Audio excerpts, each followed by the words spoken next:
Happy holidays. Today we are talking about the top 5 stories that defined real estate in 2021, and it has been a crazy year. Yeah, I'm excited about this one. I am too. I mean, after much debate among the team, because there were so many headlining, grabbing stories, like it's just unbelievable. So after talking with the team, we have come up with Zoodealio's top 5 stories.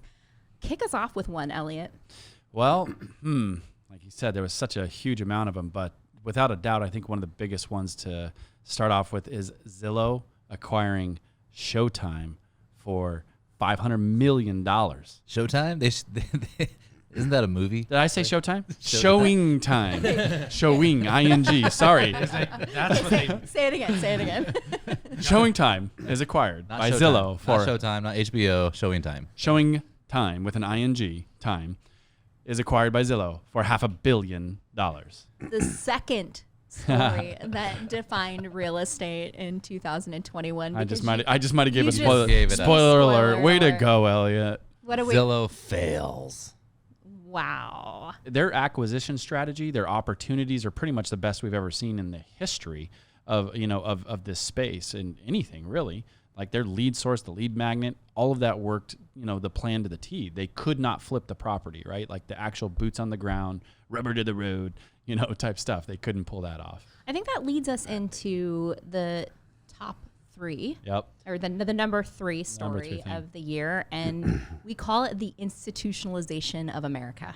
How lucky is Zillow that was even a possibility, right? To unload those properties. If it was 5 years ago, they were in the exact same position, they'd be in a massive world of hurt. But I think what we've learned, though, is the reason that there is kind of this iBuying frenzy is because of the institutional buyer. So Zillow knew that. I mean, Opendoor knew that. OfferPad knew that. The backup plan. Exactly. It's a way to hedge their bet. And I think that leads us to the 4th top story of the year, and that is just insane market conditions. Ugh. Let's break it down, guys. Like even our numbers, like here in the Phoenix metro, even though inventory is low, units really moved. I mean, they really did. Right. We're going to surpass 6.5 million transactions in the U.S., and that's just increasing year over year. Yeah, I said a million. I was sorry. No, I knew what you meant. Yeah. Sorry. As As soon as you said that, it totally jogged my memory. Let's talk from a granular level, though. Like, what has that? How has that impacted our buyers and our sellers? Caused the buyer to have to be a heck of a lot more resourceful, competitive, and it's caused the seller to be Greedy. Yeah.